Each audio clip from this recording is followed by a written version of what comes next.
जय श्री कृष्ण। श्रीमद् भागवत महापुराण षष्ठ स्कंદ અધ્યાય 18 અદિતિ અને દિતિના સંતાનોની તથા મરુતગણોની ઉત્પત્તિનું વર્ણન। શ્રી સુખદેવજી બોલ્યા, હે રાજા, અદિતિના પાંચમા પુત્ર સવિતા નામના આદિત્યની પત્ની પુરુષનીએ સાવિત્રીને ગાયત્રીના અભિમાની દેવને વ્યાહતીને બુહમ ભુવઃ સ્વઃ એ ત્રણ વ્યાહતીના અભિમાની દેવને ત્રયીને ત્રણ વેદના અભિમાની દેવને અગ્નિહોત્ર પશુયાગ સોમયાગ ચાતુર્મ્યાર એ સર્વ યોગોના અભિમાની દેવને તથા મહાયજ્ઞને પાંચ મહાયજ્ઞના અભિમાની દેવોને ઉત્પન્ન કર્યા। તેમજ હે રાજા, અદિતિના છઠ્ઠા પુત્ર ભગ નામના આદિત્યની સ્ત્રી સિદ્ધિએ મહિમા વિભુ તથા પ્રભુ નામના ત્રણ પુત્રો તથા સુંદર નિતંબવાળી અને ઉત્તમ વ્રતવાળી આશીષ નામની કન્યા ઉત્પન્ન કરી। અદિતિના સાતમા પુત્ર ધાતા નામના આદિત્યની સ્ત્રી કુહુ, સિનિવાલી, રાકા તથા અનુમતિએ અનુક્રમે સાર્ય દર્શ પ્રાતર તથા પૂર્ણમાસ નામના તેના અભિમાની દેવ પુત્રોને ઉત્પન્ન કર્યા। એ ધાતા પછીના અદિતિના આઠમા પુત્ર વિધાતાએ ક્રિયા નામની સ્ત્રીમાં પુરુષ નામના અગ્નિય ઉત્પન્ન કર્યા। તેમજ અદિતિના નવમા પુત્ર વરુણની ચરણસી નામની સ્ત્રીમાં ભૃમુ પ્રથમ જ જે બ્રહ્માના પુત્ર હતા તે ફરી પુત્ર તરીકે ઉત્પન્ન થયા હતા। મહાયોગી વાલ્મીકી રાફડામાંથી ઉત્પન્ન થયા હતા, પણ વરુણના જ પુત્ર હતા। વળી મિત્રના નામના આદિત્યે તથા વરુણે ઉર્વશી અપ્સરાની પાસે જરેલા વીર્યને એક કળશમાં નાખ્યું હતું અને તેમાંથી તે આદિત્ય તથા વરુણના અગસ્ય તથા વશિષ્ઠ નામના બે ઋષિઓ પુત્ર તરીકે ઉત્પન્ન થયા હતા।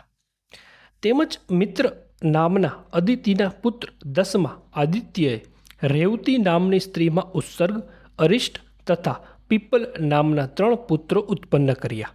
વળી હે તાત, અદિતિના 11મા પુત્ર ભગવાન ઇન્દ્રે પૌલોમી નામની સ્ત્રીમાં જયંત, ઋષભ તથા ત્રીજા મિઢુસ એમ ત્રણ પુત્ર ઉત્પન્ન કર્યા હતા, એમ અમે સાંભળ્યું છે। અદિતિના 12મા પુત્ર ઉરુક્રમ નામના આદિત્ય દેવે માયાથી વામન રૂપ ધર્યું હતું। તેમણે કીર્તિ નામની પત્નીમાં બૃહચ્છલોક નામના પુત્રને ઉત્પન્ન કર્યો હતો અને તે બૃહચ્છલોકના સૌભગ વગેરે પુત્રો થયા હતા। હે રાજા, મહાત્મા કશ્યપ ઋષિની અદિતિ નામની સ્ત્રીમાં તે વામન ભગવાને જ અવતાર લીધો હતો। તે અને તેમના કર્મો, ગુણો તથા પરાક્રમ પાછળ 8મા સ્કંદમાં અમે વર્ણવીશું। હવે કશ્યપતી દિતિ નામની સ્ત્રીમાં જન્મેલા દૈત્યોનું તમારી આગળ વર્ણન કરું છું કે જે દૈત્યોમાં ભગવાનના ભક્ત શ્રીમાન પ્રહલાદ તથા બલિ રાજા છે। દિતિને 2 જ પુત્રો થયા હતા, જેઓને દૈત્યો તથા દાનવો વંદન કરતા હતા અને જેઓનું નામ હિરણ્યકશિપુ તથા હિરણ્યાક્ષ હતા। તેઓને 3જા સ્કંદમાં વર્ણવ્યા છે। હિરણ્યકશિપુની સ્ત્રી કયાધુ નામે દાનવી હતી, જે જંભ દાનવની પુત્રી હતી અને જે જંભે હિરણ્યકશિપુને આપી હતી। તેણે હિરણ્યકશિપુની પ્રથમ સહલાદ, અનુહલાદ, હલાદ તથા પ્રહલાદ નામના 4 પુત્રો ઉત્પન્ન કર્યા હતા। તે પુત્રોની બહેન સિંહિકા નામની એક કન્યા પણ ઉત્પન્ન કરી હતી। એ સિંહિકાને વીર્યપ્રીત નામના પતિથી રાહુ નામે પુત્ર થયો હતો, જે રાહુ સૂર્ય તથા ચંદ્રની વચ્ચે ઘૂસી અમૃત પીતો હતો તે વખતે શ્રી હરિએ સુદર્શન ચક્રથી તેનું મસ્તક કાપ્યું હતું। સહલાદની કૃતિ નામે સ્ત્રી હતી, તેણે પંચજન નામના પુત્રને ઉત્પન્ન કર્યો હતો। તેમજ હલાદની ધમની નામે સ્ત્રી હતી, તેણે વાતાપી તથા ઇલ્વલ નામના પુત્રો ઉત્પન્ન કર્યા હતા। તેમાંના ઇલ્વલે અતિથિ તરીકે આપેલા અગસ્ત્ય ઋષિ માટે પોતાના ભાઈ વાતાપીતને બકરો બનાવી રાંધ્યો હતો। અનુહલાદને સુમ્રિયા નામની સ્ત્રીમાં બાસ્કલ તથા મહિષ નામના 2 પુત્રો થયા હતા. પ્રહલાદને તેની પત્ની દેવીથી વિરોચન નામે પુત્ર થયો હતો અને તે વિરોચનનો બલિ નામે પુત્ર થયો હતો. બલિ રાજાથી અસના નામે સ્ત્રીમાં 100 પુત્રો થયા હતા. તેમાં સૌથી મોટો બાણાસુર હતો. બલિ રાજાનો પ્રભાવ પવિત્ર કીર્તિને યોગ્ય છે. તે આગળ 8મા સ્કંદમાં કહેવાશે. બાણાસુર શંકરને આરાધીને તેમના ગણોમાં મુખ્યપણું મેળવ્યું હતું અને બાણાસુર પાસે હજી પણ ભગવાન શંકર તેના નગરના રક્ષક તરીકે રહે છે. વળી 49 વાયુઓ પણ દિતિના પુત્ર હતા. તેઓ પ્રજા રહિત હતા અને તેઓ સર્વને દેવ બનાવ્યા હતા. પરીક્ષિત રાજાએ પૂછ્યું, હે ગુરુ, ઇન્દ્રે તે વાયુઓના ઉત્પત્તિ સ્થિતિ આસુરી ભાવ દૂર કરી તેઓને દેવ કેવી રીતે બનાવ્યા અને તેઓએ એવું કયું સત્કર્મ કર્યું હતું કે જેથી તેઓ દેવ થયા? હે બ્રહ્મન, મારી સાથે આ ઋષિઓ પણ આ વિષય જાણવા શ્રદ્ધા રાખે છે. તો હે ભગવાન, આપ મને તે કહેવાને યોગ્ય છો. સૂત બોલ્યા, હે સોનક, પરીક્ષિતનું તે આદરવાળું ટૂંકું અને અર્થયુક્ત વચન સાંભળી સર્વજ્ઞ વ્યાસપુત્ર સુખદેવજી આનંદપૂર્ણ ચિત્તથી તેનો સત્કાર કરતા કહેવા લાગ્યા. શ્રી સુખદેવજી બોલ્યા, ઇન્દ્રના પક્ષમાં રહી તેને સહાય કરનારા વિષ્ણુ ભગવાને જેના પુત્ર માર્યા હતા અને તેથી જ શોકને લીધે સળગતા ક્રોધથી જે બળતી હતી એવી દિતિ આવો વિચાર કરવા લાગી. ભાઈઓનો નાશ કરનારા ઇન્દ્રિયોમાં આસક્ત ક્રૂર અને કઠિન ચિત્તવાળા પાપી ઇન્દ્રનો નાશ કરાવી હું ક્યારે સુખથી સૂઈશ? જે પુરુષ રાજા કહેવાયો હતો તેના શરીરની પણ છેવટે કીડા, વિષ્ઠા કે ભસ્મ એવી જ સંજ્ઞા થાય છે. અર્થાત રાજાનું શરીર પણ છેવટે કીડા, વિષ્ઠા કે રાખ રૂપ જ થાય છે. આવા નાશવંત શરીર માટે પણ જે પ્રાણીઓનો દ્રોહ કરે છે તે શું સ્વાર્થને સમજે છે? નહીં જ, કારણ કે તેથી તો નરક જ મળે છે. આ દેહાદિને નાશવંત છતાં નિત્ય માનનાર અને તેથી જ જેનું ચિત્ત ઉદ્ધત થયું છે એવા ઇન્દ્રના મદને સૂકવનારો પુત્ર મને જેની થાય તેવું કંઈ થવું જોઈએ, આવો વિચાર કરી તે દિતિ નિત્ય પતિને પ્રિય થાય તે રીતે વર્તવા લાગી. હે રાજા, પતિના મનોભાવ જાણનારી તેણે સેવા, પ્રેમ, વિનય, ઇન્દ્રિય નિગ્રહ, પરમ ભક્તિ ને મનોહર સુંદર ભાષણોથી તથા સુંદર હાસ્ય અને કટાક્ષ સાથે જોવાથી પતિના મનને વશ કર્યું. કશ્યપ ઋષિ વિદ્વાન હતા, પણ એ ચતુર સ્ત્રીને લીધે એમ જળ જેવા બની તેને વશ થઈ તેમણે હું તારા મનોરથો અવશ્ય પૂર્ણ કરીશ એમ જે કહ્યું તે સ્ત્રીના સંબંધમાં આશ્ચર્ય નથી. સૃષ્ટિની પહેલા સર્વ પ્રાણીઓને કેવળ નિસંગ જોઈ મૈથુનથી સૃષ્ટિ વધારનારે પ્રજાપતિએ પોતાના અર્ધા શરીરને સ્ત્રી રૂપે કર્યું હતું, જે સ્ત્રીએ પુરુષોની બુદ્ધિ કરી છે. હે તાત, ભગવાન કશ્યપ ઋષિ તે સ્ત્રીએ એમ સેવા કરી એટલે અત્યંત પ્રસન્ન થયા અને હસી અભિનંદન આપી દિતિને કહેવા લાગ્યા. કશ્યપ બોલ્યા, હે સુંદર સાથળોવાળી, તું વર માગ, હું તારા પર પ્રસન્ન થયો છું.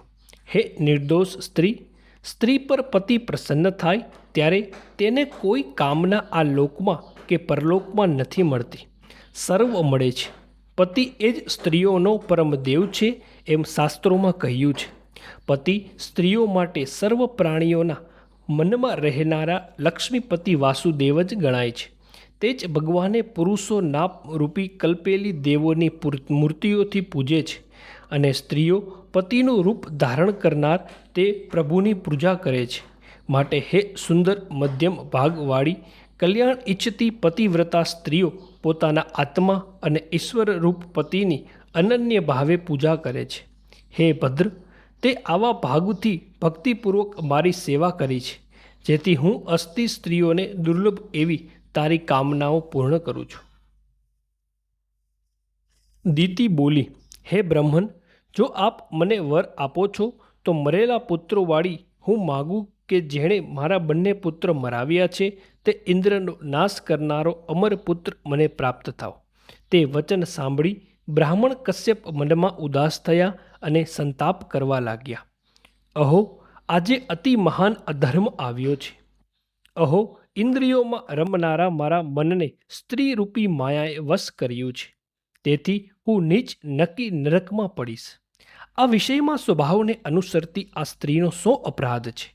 મને પોતાનો જ ધિક્કાર છે કે હું અજિતેન્દ્રિય થયો, અને ખેદની વાત છે કે મારો સ્વાર્થ સાધવામાં મૂર્ખ બન્યો. સ્ત્રીઓનું મુખ શરદ ઋતુના કમળની પેઠે પ્રફુલ્લ હોય છે, અને વચન કાનને અમૃત જેવું લાગે છે, પણ તેનું હૃદય અસ્ત્રાની ધાર જેવું તીક્ષ્ણ હોય છે. સ્ત્રીઓનું ચરિત્ર કોણ જાણી શકે છે? સ્વાર્થની કામનાથી આત્મા સમાન પ્રિય જણાતી સ્ત્રીઓને કોઈ પુરુષ ખરી રીતે પ્રિય નથી. તેઓ સ્વાર્થ માટે પતિ, પુત્ર કે ભાઈનો પણ નાશ કરે છે કે કરાવે છે. હું તને આપીશ એવી મેં પ્રતિજ્ઞા કરી છે, માટે મારું વચન મિથ્યા થવું ન જોઈએ. તેમ ઇન્દ્ર પણ નાશને યોગ્ય નથી, તો તે સંબંધી આમ કરવું યોગ્ય છે.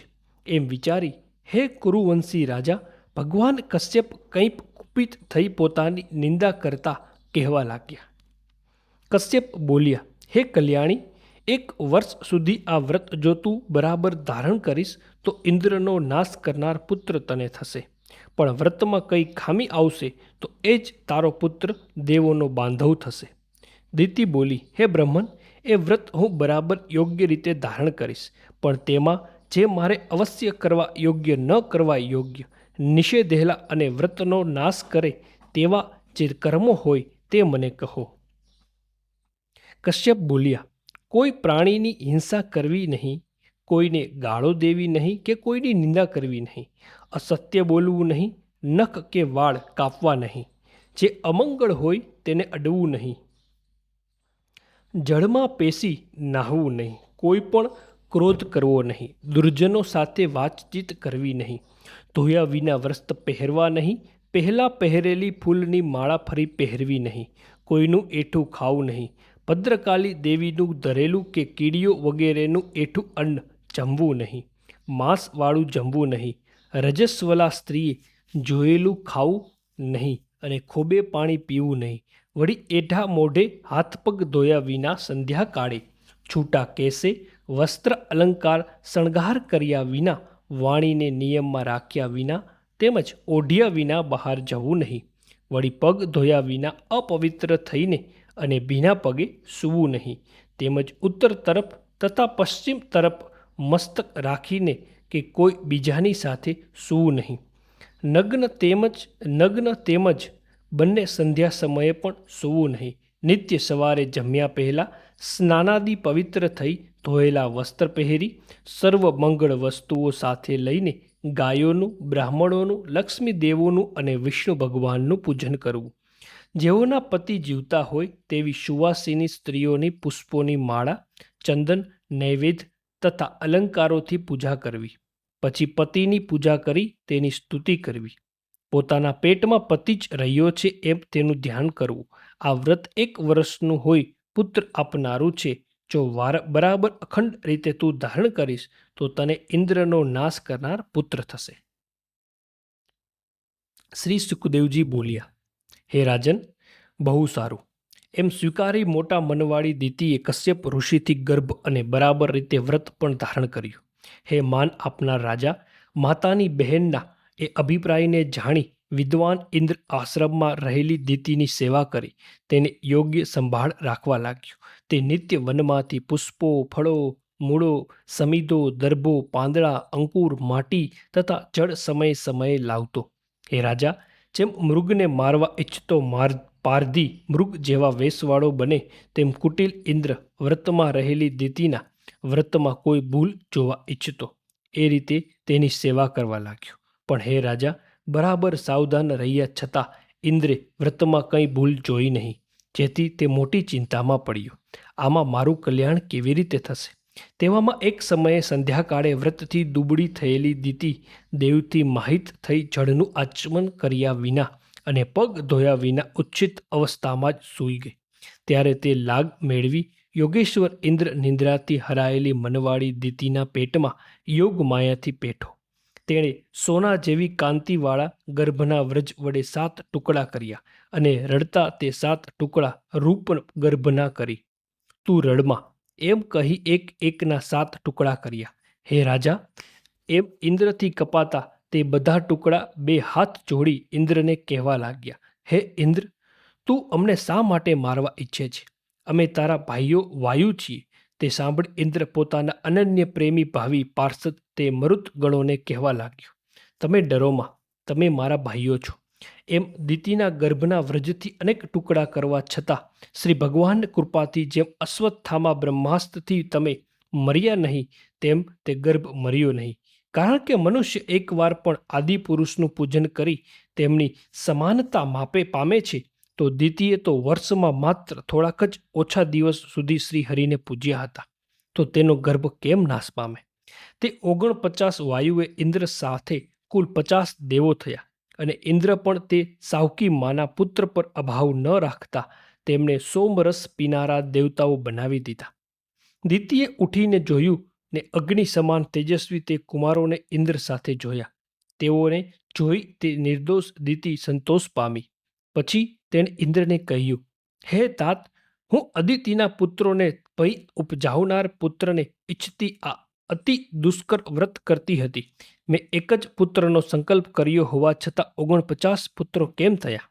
હે પુત્ર, તારા જાણવામાં હોય તો સત્ય કહે, જૂઠું બોલીશ નહીં.